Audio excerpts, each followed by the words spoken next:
This is the nighttime toilet for some girls and women living in a Nairobi slum. Many females prefer so-called flying toilets, the common practice of putting waste in a paper bag and tossing it away. In this part of town, bathrooms, or even piped water, inside of houses is an unimaginable luxury. But women dare not venture out past twilight to use the few available public facilities. This woman does not want her name used. She tells the story of what happened to her one evening when she walked to the public toilet and met up with a group of men. They started beating me up, one of them removing my clothes. I tried to struggle and get away, but they were too strong. I could only scream as they beat me up. They hit my mouth with stones. I lost some teeth, and others had to be put in braces. I kept struggling and I screamed as one of them attempted to rape me. Fortunately, it was not late at night, so people came when they heard me screaming. The men ran away. The woman's experience is one of many detailed in a recent Amnesty International report. Justice Nyangaya is director of Amnesty International Kenya. He says that, while all people who live in slums are denied their basic human rights to sanitation, a clean environment and security, women in particular suffer indignity when facilities and safety are lacking. In terms of relieving yourself, a man can do it on a fence.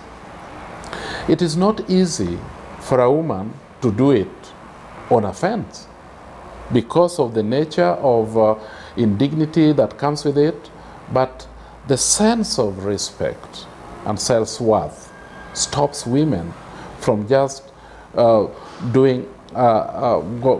and relieve themselves on a fence, at a fence, in the open, as people are watching.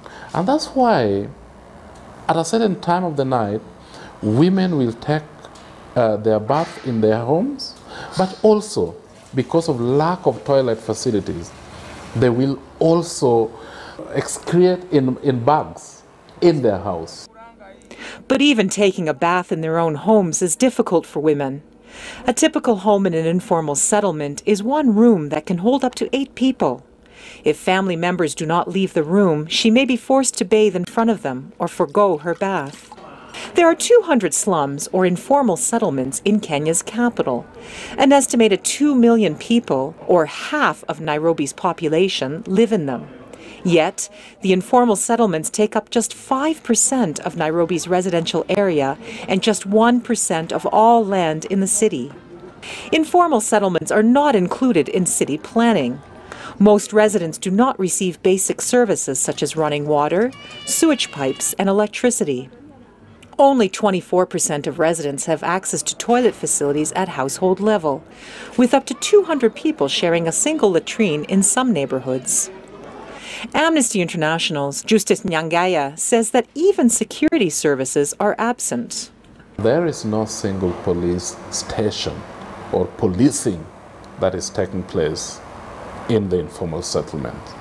They have to, if anybody is attacked or somebody needs access to justice, they have to walk maybe about 6 kilometers to the nearest police station, or even 10, because there's none that is serving them.